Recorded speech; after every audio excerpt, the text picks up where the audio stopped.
Hi hello అండి. చాలా మంది కామెంట్స్ లో అడిగిన ఒక ప్రశ్నకి చాలా కాలం తర్వాత బదిలిస్తున్నాను అండి. అదేంటంటే చిరుధాన్యాలు కొండపప్పులు ఎక్కడ ఏ సంతల్లో ఎప్పుడు దొరుకుతాయండి అనేసి అడుగుతూ ఉంటారు. సీజన్ తో పని లేకుండా వారపు సంతతో పని లేకుండా అల్లూరి జిల్లా కేంద్రమైన పాడేరులో అయితే ప్రతిరోజు కూడా ఈ పప్పులు దొరుకుతూ ఉంటాయండి. ఇక ఇక్కడ దొరికేవి ఏంటంటే ఇవిగో పచ్చ బొబ్బర్లు, అలాగే అడుసులు, ఇవేమో తెల్ల సాములు అండి, ఇటువైపు పచ్చ సాములు అన్నమాట. ఇవి తెల్లగా ఉన్నాయి కదా, ఇవి బొట్టర్ పప్పు అంటున్నారు. అలాగే ఇవైతే కందులు అండి, నాటు కందులు. ఇవేమో నేల చిక్కుళ్ళు అండి, గీతలు గీతలుగా ఉన్నాయి కదా, ఇవి మాత్రం కొండ కందులు, ఇవి నల్ల కందులు ఇవి.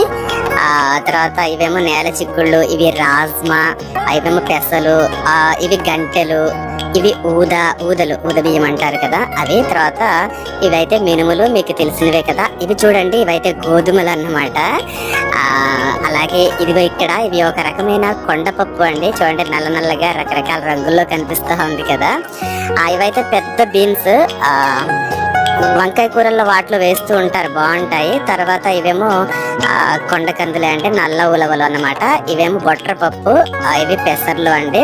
ఇవైతే రాగులు, మీకు తెలుసు కదా. ఇవి పచ్చ జొన్నలు అండి, ఇవేమో తెల్ల జొన్నలు అన్నమాట. అలాగే తెల్ల ఉలవలు, ఇవేమో గంటెలు, పెసలు, ఇవైతే శనగలు, మీ అందరికీ తెలిసినవే కదా. అలాగే ఇక షాంపూ ఐటమ్స్ వచ్చేసి ఇక ఇక్కడ షికాకాయ, అలాగే కుంకుళ్ళు కూడా దొరుకుతూ ఉన్నాయండి. మరి ఇన్ని రకాలైనటువంటి కొండ పప్పులు అలాగే చిరుధాన్యాలు మనకు ఒకే చోట లభ్యమవుతూ ఉంటుంది. ఆ అడ్రస్ ఏంటి అని అడుగుతూ ఉంటారు కదా, ఇంతకాలానికి క్లారిఫై చేశాను అని నేను అనుకుంటున్నాను.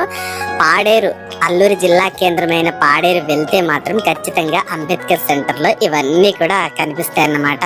2-3 షాపులు అయితే ఉన్నాయండి ఇక్కడ.